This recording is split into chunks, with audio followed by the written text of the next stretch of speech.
Student, इसके पहले आप लोगों ने भाग सीखा, बहुपदों का भाग।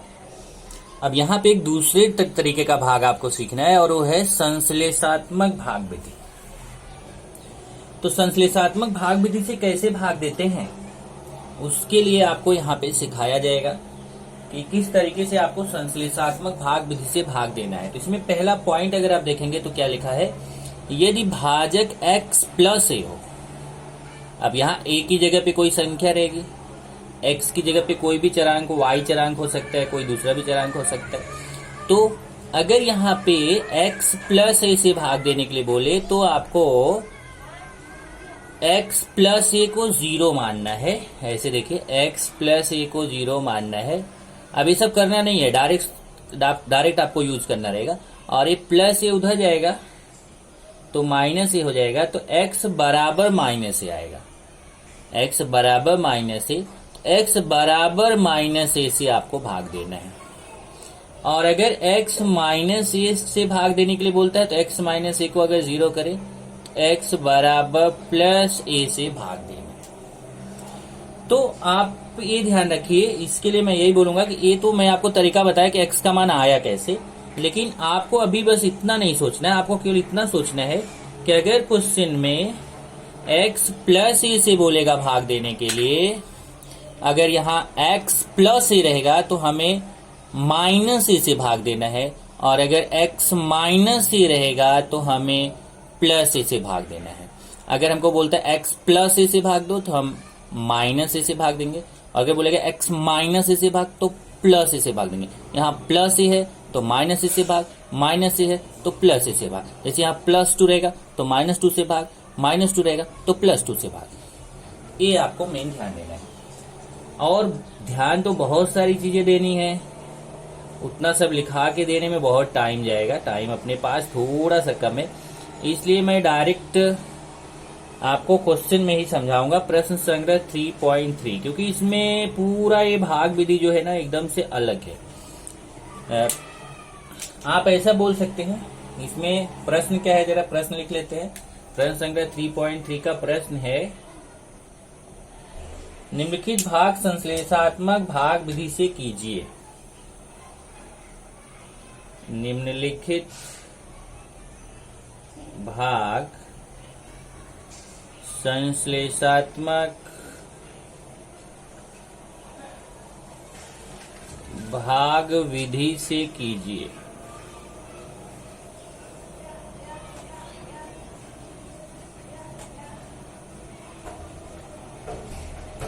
भागफल तथा शेषफल लिखिए। भागफल तथा शेषफल लिखिए। क्योंकि ये देखिए क्वेश्चन है कि संश्लेषात्मक भाग विधि से भाग कीजिए, भागफल तथा शेषफल लिखिए। अब एक चीज मैं आपको दिखा दूं इसमें कि यहाँ पे आपके बुक में एक विधि और दिया हुआ है, इसको देख लीजिए। ये आपका बुक है, इसमें प्रश्न देखिए ध्यान से। निम्नलिखित भाग संश्लेषात्मक भाग विधि से, देखिए क्वेश्चन क्या है, प्रश्न संग्रह 3.3 पहला एक क्वेश्चन पहला डाला है, पर कोई जरूरत नहीं क्योंकि इधर से पहला चालू। ठीक है, मैं प्रश्न एक में भी लिख देता हूँ। प्रश्न एक ही क्वेश्चन है, निम्नलिखित भाग संश्लेषात्मक भाग विधि से कीजिए, भागफल तथा शेषफल लिखिए। तो यहाँ देखिए आप, और रेखीय पद्धति भी लिखा है, लेकिन रेखीय पद्धति अभी आपके सिलेबस से निकाला गया है। रेखीय पद्धति से आपको नहीं करना है, आपको केवल संश्लेषात्मक भाग विधि से ही करना है। तो इसमें प्रश्न में जहाँ रेखीय पद्धति लिखा है इसको आप कट कर लेंगे, ये पद्धति हमें नहीं पढ़नी है। चलिए अभी इसको सीखते हैं। वास्तव में जो भाग आप देते थे ना, ये भाग का उल्टा है। प्रश्न संख्या 3.3, इसमें सब कुछ आप उल्टा पुल्टा करते हुए दिखोगे। अब उल्टा पुल्टा ये नहीं कि जो मन करे वो करो, ऐसा नहीं भैया, जो मन करे वो मत करो। ये आपका तरीका देखो कि कैसे करना है और क्या क्या करना है। बिल्कुल आपके लिए नई चीज है, लेकिन बहुत ही इंटरेस्टिंग है। चलिए पहला क्वेश्चन मैं ले रहा हूँ। पहला क्वेश्चन देखिए, मैं यहाँ पे लिखता हूँ 2m² - 3m + 10। ये आपका भाजक हो गया। इसमें हमें भाग देना है m - 5 से। तो पहले हम देखते हैं कि भाज्य कौन है? भाज्य है, भाज्य कौन है? 2m² minus 3m plus 10। अब देखो सबसे पहले इसको क्या करना है ना कि ये जो आपका भाज्य रहेगा इसको मानक रूप में लिखना है। मानक रूप आपको मैंने समझाया था। मानक रूप का मतलब होता है कि चरांक के घातांक के घटते क्रम में सबसे बड़ी घात वाला पद, उससे छोटी घात वाला पद, उससे छोटी घात वाला पद, सबसे अंत में संख्या वाला पद। लेकिन ध्यान रखिए अगर बीच में कोई पद गायब है तो उसको 0 लगाकर लाना है। ये मैंने आपको समझाया था। जैसे देखिए यहाँ पे m घात 2 वाला पद है, फिर m घात 1 वाला पद है, फिर संख्या वाला पद है। तो ये सही है, पहले घात 2 वाला पद, फिर घात 1 वाला पद, फिर संख्या वाला पद। तो ये हमारा पहले से ही मानक रूप में है, इसे हमें मानक रूप में बदलने की जरूरत नहीं है। तो ये भाज्य, इसको हम गुणांक स्वरूप में बदलेंगे। अब गुणांक स्वरूप आपको प्रश्न संख्या 3.3 चल रहा है, लेकिन मैंने प्रश्न संख्या 3.1 में समझाया था गुणांक क्या होता है, गुणांक विधि क्या होता है कि इसके जो चरांक के गुणांक होते हैं ना उसको यहाँ कॉमन लगा के लिखते हैं। जैसे m² के सामने 2 है तो यहाँ 2 लिखेंगे, यहाँ m के सामने -3 है तो -3 लिखेंगे, और इस संख्या वाला पद +10 है तो +10, प्लस लगाते नहीं है माइनस लगाते हैं। देख लीजिए 2 -3 10। अक्षर वाला पद नहीं लिखना, उसका गुणांक।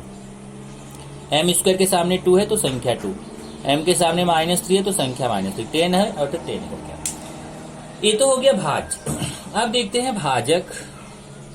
भाजक कौन है? भाजक है m-5। ये देखिए m-5, यही तो भाजक है जिससे भाग देना है।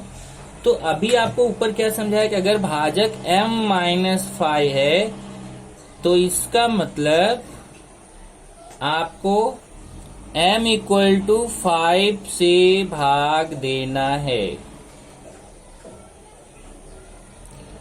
अगर ये m-5 है तो आपको m=+5 से भाग देना है। चलिए अब इसको कैसे भाग देंगे? नाम तो भाग है पर भाग करते नजर नहीं आओगे क्योंकि सब कुछ यहाँ उल्टा पुल्टा है। चलिए देते हैं। अभी इसके लिए क्या करना है कि ये जो आपका ये आपने गुणांक स्वरूप लिखा है ना, इसी को ऐसे दूर दूर लिखना है। चलिए मैं यहाँ पे लिख रहा हूं 2 -3 और 10, और इसको ये देखिए ऐसे, और यहाँ पे आपको भाग जिससे देना है वो लिखना है। यहाँ कोने में यहाँ क्या लिखना है, जो भाजक का भाज्य जो है, भाज्य का जो गुणांक स्वरूप है 2 -3 10, उसको यहाँ दूर दूर लिखना है 2 -3 10, और थोड़ा सा जगह छोड़ के रखना है। मैंने जगह नहीं छोड़ा, यहाँ नीचे भी कुछ लिखना रहेगा इसलिए थोड़ा जगह छोड़ के रखिए। ये देखिए मैंने यहाँ पे जगह छोड़ दिया। और इसको भाग किससे देना है? भाग ये देखिए m=5, क्योंकि m-5 था तो हमें +5 से भाग देना, तो यहाँ पे +5। अब क्या करेंगे कि ये जो संख्या है ना, पहली संख्या को हम यहाँ बख्श देते हैं, मतलब पहली संख्या को हम नीचे सीधा उतार लेते हैं।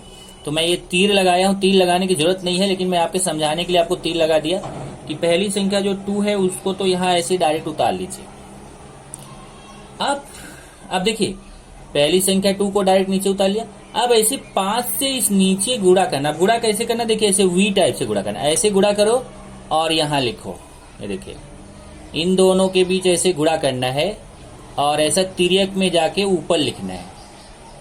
तो कैसे? देखिए वी टाइप से ऐसा नीचे ऊपर नीचे गुणा करके वी टाइप में जाके लिखना है। जैसे देखिए 5 दूना, 5 का 2 में गुणा करेंगे 5 दूना 10, यहाँ 10 लिखेंगे। ये देखिए ऐसा नीचे से गुणा किया ऊपर लिखा। अब ये -3 है, ये +10 है, ध्यान से समझना। ये -3 है +10, माइनस और प्लस घटता बड़ी संख्या का चिन्ह, 10 में से 3 गया 7। तब फिर वही करेंगे। ये देखिए 10 में से 3 गया 7, बड़ी संख्या के सामने प्लस है तो प्लस। फिर 5 का गुणा 7 से करेंगे, 5 सत्ते 35, 5 सत्ते कितना आएगा? 35 आएगा। अब ये AB प्लस देख लीजिए, 5 का गुणा 7 से किया, 5 सत्ते 35, वी टाइप से करना है। 5 सत्ते 35 तो यहाँ जाके लिखना है 35। अब ये प्लस 35 और 10 कितना आ जाएगा? 35 और 10 आ जाएगा 45। इस तरीके से आपका ये हो गया भाग। तो अब इसमें हम पता करेंगे कि इसका भागफल कितना है और शेषफल कितना है। तो चलिए सबसे पहले लिखते हैं इसका भागफल, फिर लिखेंगे इसका शेषफल। अब देखिए भागफल क्या है, भागफल है 2 7। अब ये जो लास्ट वाला आता है ना, इसको ऐसे बॉक्स में बंद कर दीजिए, यही शेषफल रहता है। जो लास्ट वाला आएगा इसको ऐसे बॉक्स में बंद कीजिए, यही शेषफल रहता है। और इधर जो बाकी बचते हैं, जो लास्ट कॉलम वाला हमेशा है, लास्ट वाला जो अंक संख्या आएगा वही आपका शेषफल रहता है, और ये दोनों भागफल रहते हैं। तो भागफल हो गया ऐसे 2,7, और शेषफल क्या हो गया, शेषफल हो गया 45। अब देखो ये जो भागफल आया ना 27, इसको हमें गुणांक स्वरूप में है, इसको घातांक स्वरूप में बदलना है। अब घातांक स्वरूप में बदलना भी आपको सिखाया गया था, वो भी 3.1 में सिखाया गया था। कैसे, बहुत आसान है। ये देखिए घातांक स्वरूप में बदलने के लिए आपको यहाँ पे ऐसे पढ़ना है, संख्या 0 से शुरू करना है। सर 0 1, क्या बोलना है यहाँ 0 1। तो चाहे तो पेंसिल से ऐसे शॉर्ट में पेंसिल से यहाँ लिख लेते हैं 0 1। इससे क्या समझ में आया, ये 0 1 से क्या समझ में आ रहा है कि ये हमारा जो है ये संख्या वाला पद है, जिसके चरांक का घातांक 0 रहेगा, और ये हमारा जो पद है उसके चरांक का घातांक 1 रहेगा। 2 के चरांक का घातांक 1 रहेगा, 7 के चरांक का घातांक 0 रहेगा, मतलब ये संख्या वाला पद रहेगा। तो इसको कैसे लिखेंगे, देखिए जरा, ये घातांक स्वरूप में कैसे लिखेंगे, 2m घाते 1। ये देखिए ऐसे m का यहाँ घात 1 छिपा हुआ, तो 2m लिख दिया, मतलब चरांक का घातांक कितना होना चाहिए, 1 होना चाहिए, तो 2m लिख दिया। यहाँ देखिए चरांक का घातांक 1 है, और प्लस फिर ये देखिए ये जो संख्या वाला पद है उस संख्या लिख दीजिए। तो इस तरीके से आपका ये भागफल हो गया, शेषफल हो गया। चलिए एक क्वेश्चन और ले लेते हैं तो आपको अच्छे से समझेगा। एक क्वेश्चन और लेते हैं, सेकंड क्वेश्चन देखिए। सेकंड क्वेश्चन में हमें भाग देना है, थोड़ा सा यहाँ पे जगह बचा के रखेंगे तभी अपना काम होगा, क्यों नहीं जगह कम पड़ जाएगा भाई। ये मैं यहाँ पे ऐसे लाइन खींच देता हूँ, और इतने में अपने को इसको पूरा करना है भाई। चलो दूसरा क्वेश्चन है, x घाते 4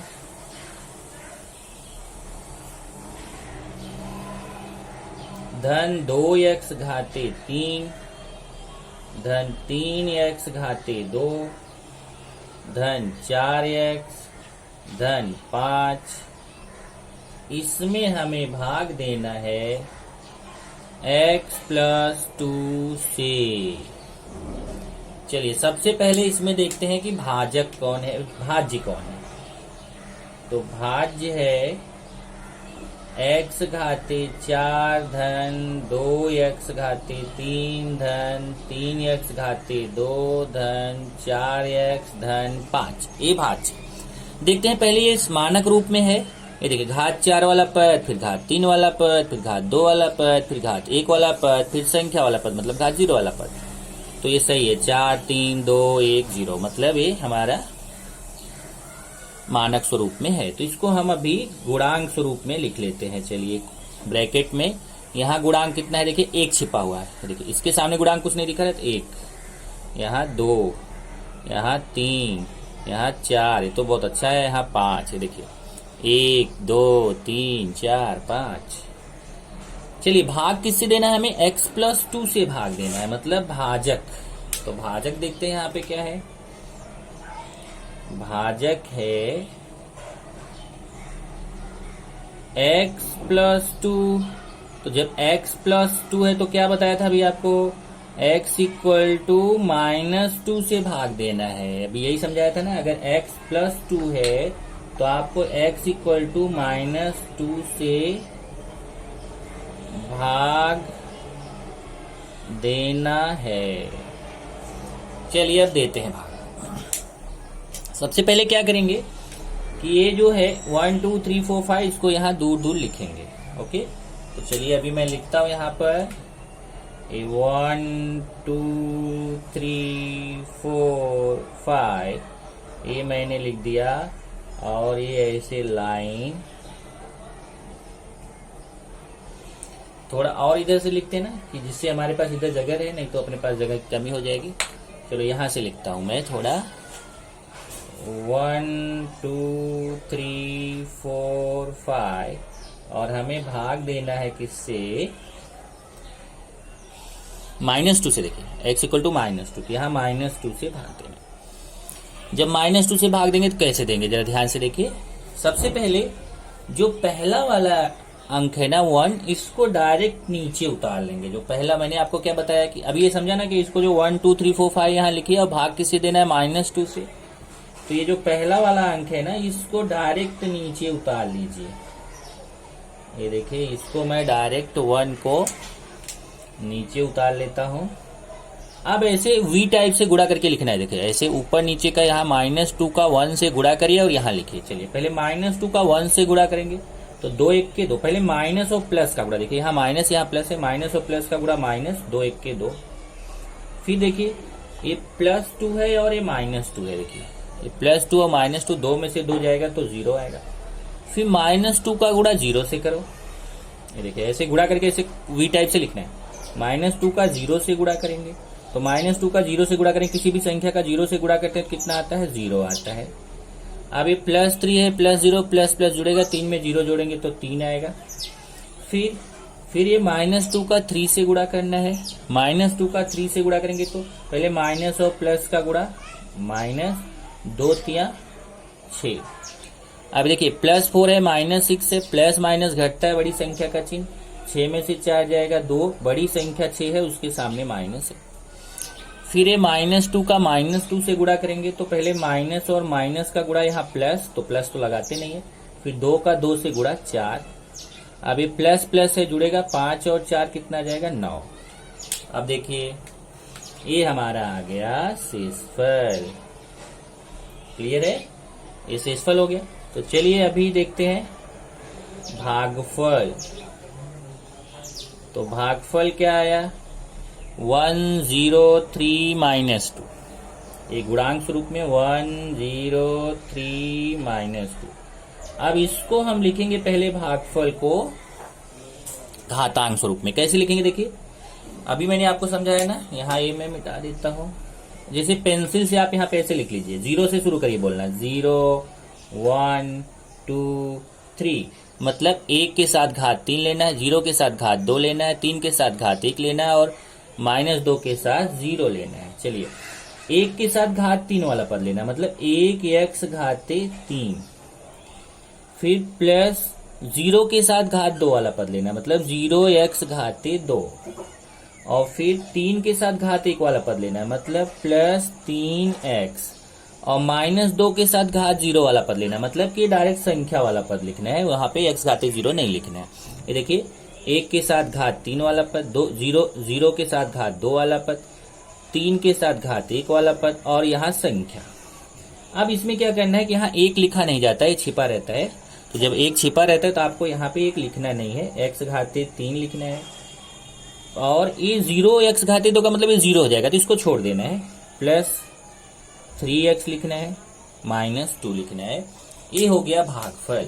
और शेषफल कितना दिख रहा है यहाँ देखिए, 9। तो शेषफल कितना हो जाएगा, शेषफल हो जाएगा 9। इस तरीके से हमने आपको 2 क्वेश्चन बता दिया।